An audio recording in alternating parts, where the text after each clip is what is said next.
Hello, District 13 Junior Division clarinetists. Here is your prepared etude for District Band this year.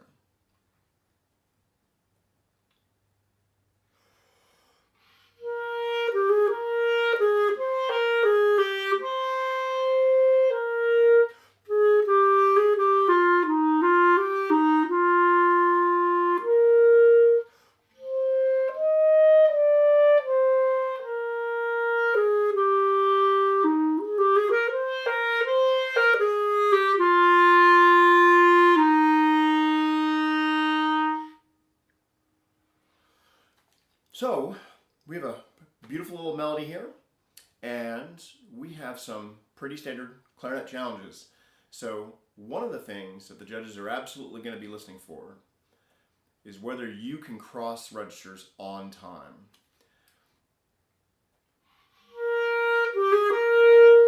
We don't want and there's that challenge comes up in several different places, especially measure 1 right off the bat, and definitely in measure 7. And something that you can do to help train your fingers to cross on time. Obviously, we want to do little repetitions of the problem spot, right?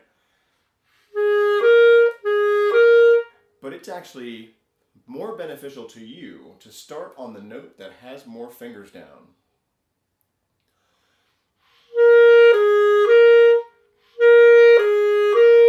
Because it is easier for your fingers to return to where they came from.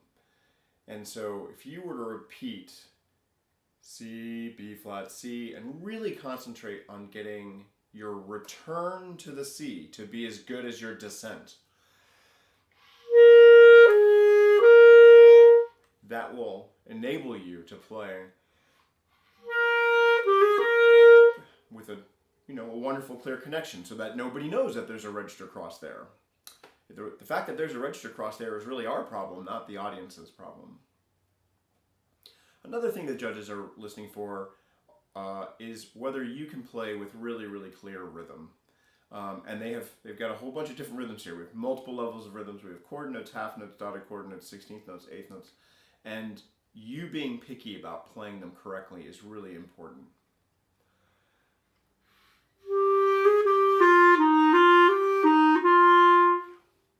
So making sure that you have a strong sense of pulse, that you've practiced with your metronome, and that you are certain that you're playing the rhythms correctly, that will benefit you. Articulation throughout the piece. Yes, they've asked for several different things here, and in most measures it's different. So especially, for example, in measure 3, like that I just played, they really want to hear you.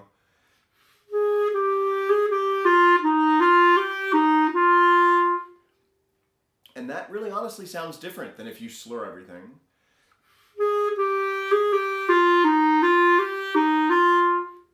Or, and I think the little trap here in measure 3 is that we're tonguing on beat 1, and then we're tonguing on beat 2, and then we're tonguing on beat 3, but they want us to slur through beat 4.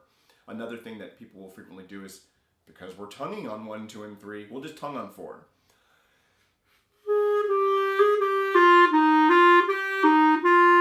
And honestly, although sometimes it seems like focusing on articulation is a hassle.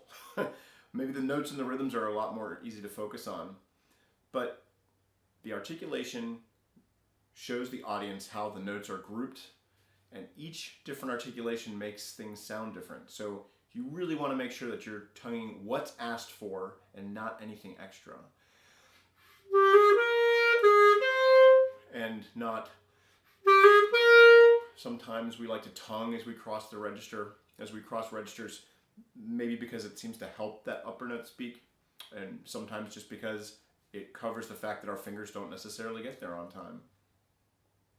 There is a specific articulation that's asked for in measure 5 with the 4 quarter notes that have the tenuto lines printed over them. And this is asking you to tongue as lightly as you can.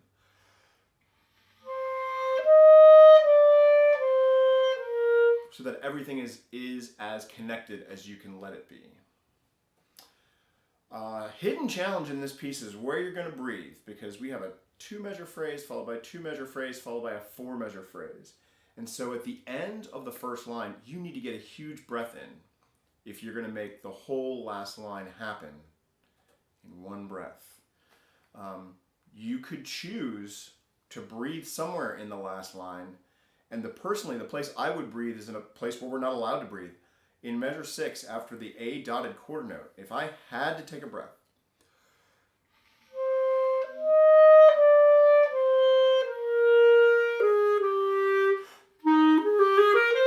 I would take it there. And maybe you'll have to choose to do that. Maybe it would be better, maybe, to not have that slur correct, but that you have enough wind to make it to the end of the phrase the way you want to, because we also have to crescendo to the end. And that brings us to our last important topic today, which is the short pipe notes. So as you are making this crescendo happen in the last two measures,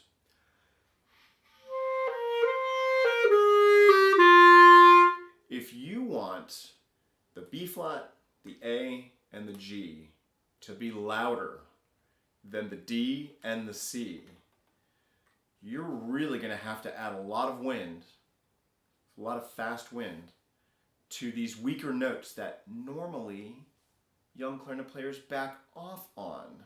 So frequently we would hear young musicians play,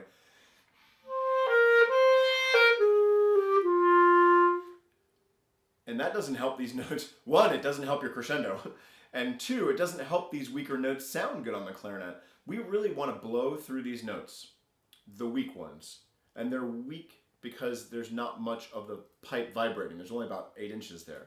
So B flat, A flat, G, these weaker notes, we really want to blow through them as if they come out of the bell of the clarinet. And in the beginning, when you're trying that, that might feel very weird. That's okay. This is a perfect prepared piece to work on this concept, because we are crossing so frequently in the piece. So I hope that this has been helpful. Good luck with your preparation, and have a great audition.